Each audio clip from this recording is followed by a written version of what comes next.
बिस्मिल्लाहिर्रहमानिर्रहीम। अस्सलाम वालेकुम दोस्तों, एक नई वीडियो के साथ हाज़िर हैं। चलिए अपनी वीडियो स्टार्ट करते हैं। आज हम बेसिकली बात करेंगे पाकिस्तान एयरफोर्स के एक मिराज पायलट के इंटरव्यू के ऊपर। इस इंटरव्यू के अंदर जो उनसे सवालात किए गए और जो उनके जवाब दिए गए, आज उनके ऊपर बात की जाएगी। सबसे पहला सवाल तो ये था कि आप मिराज त्यारे को 3 अल्फाज में जो है वो डिफाइन करें। उन्होंने कहा गॉर्जियस, लीथल और चैलेंजिंग, यानी कि खूबसूरत है, लीथल है और इसको उड़ाना जो है वो काफ़ी ज़्यादा चैलेंजिंग है। दूसरा सवाल ये था कि पाकिस्तान एयरफोर्स में इसका रोल क्या है और क्या ये सक्सेसफुल रहा। जवाब में पाकिस्तान एयरफोर्स के पायलट ने कहा कि इसका जो पाकिस्तान एयरफोर्स के अंदर रोल है वो काफ़ी ज़्यादा डाइवर्सिफाइड है, यानी कि बहुत ज़्यादा काम ये पाकिस्तान एयरफोर्स के अंदर कर रहा है। सबसे पहले तो ये एक मैक 2 का air to air intercept fighter है। उसके बाद ये एयर टू ग्राउंड बॉम्बिंग भी कर सकता है और इसने पाकिस्तान एयरफोर्स के अंदर अपना तमाम रोल जो है वो अच्छे तरीके से परफॉर्म किए हैं।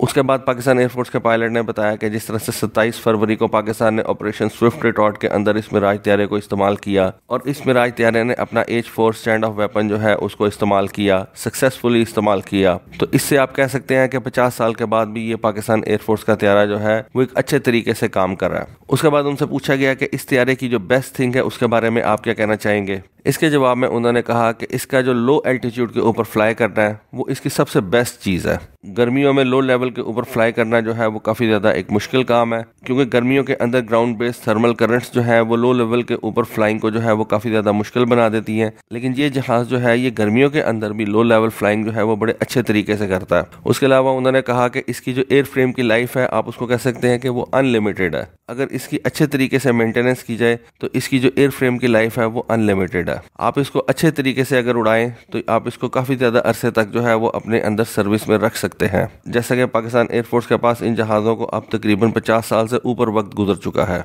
उसके बाद पाकिस्तान एयरफोर्स के पायलट से सवाल किया गया कि इसकी जो सबसे बुरी चीज़ है उसके बारे में आप बताएं। इसके जवाब में उन्होंने कहा कि इसकी स्लो स्पीड के ऊपर जो मैनूवरिंग कैपेबिलिटीज़ हैं वो बहुत ज़्यादा बुरी हैं। इसकी जो डॉग फाइटिंग की कैपेबिलिटीज़ हैं वो बहुत ज़्यादा अच्छी नहीं है as compare to other fighter jet, क्योंकि इसको कभी भी टर्निंग बैटल के अंदर नहीं बनाया गया था। यानी कि आप कह सकते हैं कि इसको कभी भी डॉग फाइटिंग के लिए जो है वो नहीं बनाया गया था। इसका काम है कि ये तेज़ी से फाइट के अंदर आता है, अपने दुश्मन के जहाज़ की तरफ जो है वो पॉइंट करता है, शूट करता है और साथ ही जो है वो जंग से निकल जाता है। क्योंकि अगर इस जहाज़ ने अपने दुश्मन को थोड़ा सा टाइम दे दिया तो पॉसिबिलिटी ये है कि दुश्मन जो है वो इस जहाज़ के ऊपर जो है वो हावी हो सकता है। इस वजह से जल्दी से ये फाइट के अंदर दाखिल होता है, पॉइंट करता है, शूट करता है और उस जंग से जो है वो निकल जाता है और उसके थोड़ी देर के बाद ये दोबारा जो है वो फाइट के अंदर इसी तरीके से एंटर हो सकता है। यानी कि ये एक सरप्राइज का एलिमेंट रखता है। इसकी स्पीड इतनी ज़्यादा तेज़ है कि ये एक सरप्राइज के एलिमेंट के साथ फाइट के अंदर एंटर होता है। उसके बाद अगला क्वेश्चन ये था कि इस जहाज़ की सबसे बड़ी अचीवमेंट क्या है। अब यहाँ पे मैं आपको थोड़ा सा बता दूं कि ये जो पायलट है पाकिस्तान एयरफोर्स के, इनका नाम है फहद महसूद। मैं ज़्यादा तो नहीं इनके बारे में जानता, इनके 1-2 इंटरव्यूज़ वगैरह मैंने देखे हुए हैं,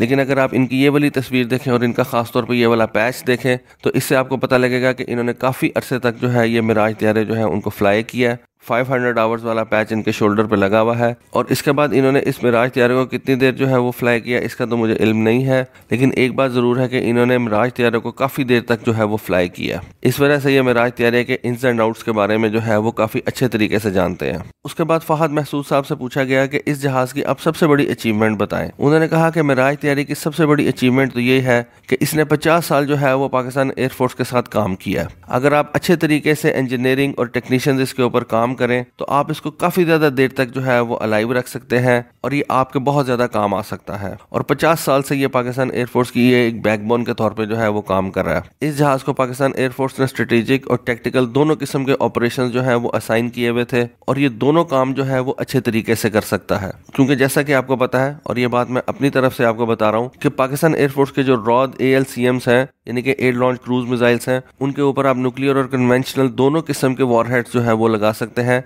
और इन रॉद ALCMs को पाकिस्तान एयरफोर्स के मिराज त्यारे जो हैं वो उठा के लेके जाते हैं और वो उनसे फायर किया जाता है। तो इस तरह से आप कह सकते हैं कि ये जो मिराज त्यारे हैं ये पाकिस्तान एयरफोर्स के लिए स्ट्रेटेजिक ऑपरेशंस भी जो है वो परफॉर्म करते हैं। अल्लाह पाक ना करे कि हमें कभी भी इस तरह की कोई ज़रूरत पेश आए, लेकिन पाकिस्तान एयरफोर्स के जो कुछ स्ट्रेटेजिक वेपन्स हैं उनको लेके जाने का काम भी जो है वो इन्हीं मिराज त्यारों के सुपुर्द है। उसके बाद अगले सवाल के अंदर उनसे पूछा गया कि अब आपने इस जहाज़ की जो मुख्तलिफ चीज़ें हैं उनको रेट करना है। सबसे पहले तो ये पूछा गया कि जी इसके इंस्टेंटेनियस टर्न को आप किस तरह से रेट करेंगे। उन्होंने कहा कि 30 से 40 डिग्री का अगर टर्न लेना हो तो इसकी जो परफॉर्मेंस है वो बेस्ट होती है। लेकिन अगर इससे ज्यादा आप हटेंगे तो फिर इसकी जो विंग लोडिंग है वो आड़े आ जाएगी और इसकी परफॉर्मेंस जो है वो कम होना शुरू हो जाएगी। उसके बाद पूछा गया कि जी इसके सस्टेन टर्न के बारे में आप क्या कहते हैं। उन्होंने कहा कि जी सेम रीजन है। उन्होंने कहा कि जी सेम ऊपर वाली रीजन की वजह से, हाई विंग लोडिंग की वजह से हम इसको एक डॉग फाइट के अंदर जो है, एक टर्निंग बैटल के अंदर हम इसके ऊपर बहुत ज्यादा रिलाई नहीं कर सकते। और उसके अलावा इसका जो थ्रस्ट टू वेट रेशियो है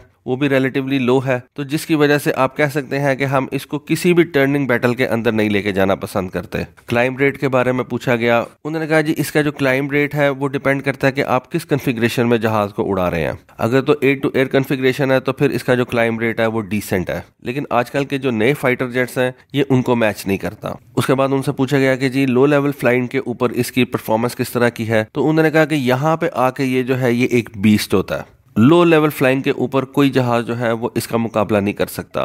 लैंड के ऊपर ये स्मूथ एज सिल्क है और पानी के ऊपर ये इवन बेटर परफॉर्म करता है। क्रू कंफर्ट के बारे में सवाल किया गया कि इस जहाज के अंदर क्रू कंफर्ट के बारे में किस तरह से ख्याल रखा गया, तो उन्होंने कहा कि जब फ्रांस वालों ने इस जहाज को डिजाइन किया तो उनको मानसून के नमी वाले महीनों के बारे में नहीं इतना मालूम था, और इस वजह से आप कह सकते हैं कि जो इसका एयर कंडीशनर है वो कोई बहुत ज़्यादा अच्छा नहीं है। लेकिन विंटर के अंदर जब इस जहाज़ को उड़ाया जाता है तो उस वक्त आपको इस तरह से फील होता है कि आप जो है वो आग के पास बैठे आग सेक रहे हैं, और विंटर के अंदर पायलट जो है वो इस जहाज़ के अंदर काफ़ी ज़्यादा अपने आप को कंफर्टेबल फील करता है। लेकिन साथ साथ फहद साहब ने यह भी बताया कि इस जहाज़ के अंदर उन्होंने एडीए की ड्यूटीज़ जो है उनको भी परफॉर्म की है। एडीए से बनता है air defence alert. Air defence alert एक ऐसी चीज़ होती है कि हर बेस के ऊपर 2 जहाज़ जो है वो हर वक्त तैयार रहते हैं, जिनको एडीए बोला जाता है, यानी कि एयर डिफेंस अलर्ट। 2 त्यारे और 2 पायलट जो है वो हर वक्त तैयार रहते हैं, ताकि अगर किसी भी वक्त उनको एयरबोर्न होना पड़े तो वो एयर टू एयर मिसाइल्स के साथ किसी भी वक्त जो है वो एयरबोर्न हो सकते हैं। उसके बाद उनसे सवाल किया गया कि इस जहाज़ के सबसे बड़े मिथ के बारे में आप कुछ बताएं,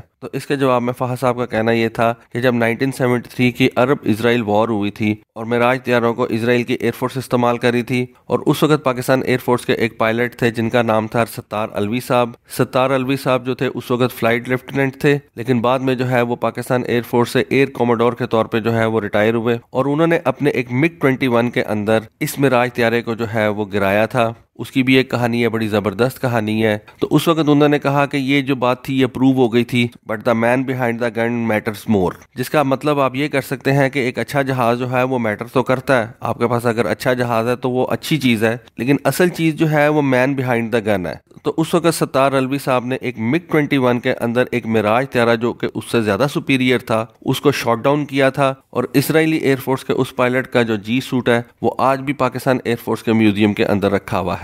और ये बात मैं अपनी तरफ से कह रहा हूँ कि मेरा नहीं ख्याल कि पाकिस्तान एयरफोर्स के अलावा दुनिया में कोई और एयरफोर्स ऐसी है जिसने इजरायली एयरफोर्स का कोई जहाज जो है वो गिराया हो। इसकी मुझे कोई कंफर्मेशन नहीं है, लेकिन आई डोंट थिंक कि कोई दुनिया में और ऐसी एयरफोर्स है जिसने इजरायली एयरफोर्स का कोई जहाज जो है वो गिराया हो। अगर ऐसा है तो काइंडली कमेंट सेक्शन के अंदर मुझे ज़रूर बताइएगा। फिर फैसल साहब से ये सवाल किया गया कि आप क्या ये बता सकते हैं कि पाकिस्तान एयरफोर्स इस मिराज तैयारे को कब तक जो है वो इस्तेमाल करेगी। उन्होंने कहा कि इस मिराज तैयारे के ऊपर जो है वो काफ़ी ज़्यादा ड्यूटीज़ हैं, क्योंकि ये मिराज तैयारा जो है ये आज भी पाकिस्तान एयरफोर्स के नेशनल सिक्योरिटी मैट्रिक्स के अंदर एक कलीदी किरदार अदा कर रहा है। लेकिन अब ये जहाज़ पुराना होता जा रहा है और JF-17 थंडर जो है वो तेज़ी से इन तमाम के तमाम ड्यूटीज़ को जो है वो अपने सर पे ले रहा है। तो हो सकता है कि आने वाले कुछ डेकेड्स के अंदर तक जो है आप इस मिराज तैयारे को इस्तेमाल करें। फिर उनसे सवाल किया गया कि आप इन मिराज तैयारों को उड़ाने वाले पायलट्स को क्या एडवाइस करेंगे, तो इसमें उनका जवाब था कि completely comprehend slow speed handling characteristics of the weapon system, यानी कि इसको स्लो स्पीड के ऊपर किस तरह से हैंडल करना है, इसके ऊपर आपको जो है वो फुल महारत होनी चाहिए। अब ये बात मैं आपको अपनी तरफ से बता रहा हूँ कि इस जहाज की जो लैंडिंग स्पीड है वो भी बहुत ज्यादा है। मिराज तैयारा जो है ये बेसिकली एक मुश्किल जहाज है फ्लाई करने के लिए। उसके बाद उन्होंने कहा कि आपने किसी भी चीज को जो है वो चांस पे नहीं छोड़ना। जब भी आपने अपना कोई मिशन जो है उसको तैयार करना है तो उसको अच्छे तरीके से पहले प्रिपेयर करना है और तमाम चीजें जो है उनको जेन में रखते हुए जो है अपने मिशन को जो है वो प्लान करना है। फिर उन्होंने कहा कि कॉम्बैट के अंदर आपने कभी भी 300 नॉट से नीचे नहीं जाना, और कभी भी आपको किसी चीज के ऊपर डाउट हो तो उसके ऊपर आपने फैसला करना है और अबॉर्ट करना है। फिर उनसे सवाल किया गया कि जी और कौन कौन से जहाज आपने जो है वो अपनी जिंदगी के अंदर उड़ाए हैं, तो उन्होंने बताया कि जी मैंने Mashak, super Mashak, T-37, K-8, T-38, उसके बाद सेस्ना 150 और सेस्ना 170 जहाज जो है वो मैंने अपनी जिंदगी के अंदर उड़ाए हैं। फिर उनसे आखिरी सवाल जो है वो ये किया गया कि ये जो मिराज है क्या ये आज भी एक वायबल वॉरप्लेन है, तो उन्होंने कहा बिल्कुल है। और पाकिस्तान एयरफोर्स के स्विफ्ट रिटॉर्ट ऑपरेशन ने ये साबित कर दिया कि मिराज त्यारा आज भी एक जो है वो एक अच्छा जहाज है, लेकिन सिर्फ एयर टू ग्राउंड रोल के अंदर, एयर टू एयर रोल के अंदर बिल्कुल भी नहीं। तो दोस्तों ये थी आज की वीडियो, ये थी आज की इन्फॉर्मेशन। होपफुली आपको पसंद आई होगी, आपने काफी कुछ सीखा होगा मिराज त्यारों के हवाले से। कमेंट सेक्शन के अंदर अपनी राय से जरूर आगाह कीजिएगा। आज के लिए बस इतना ही। Thank you. Allah Hafiz.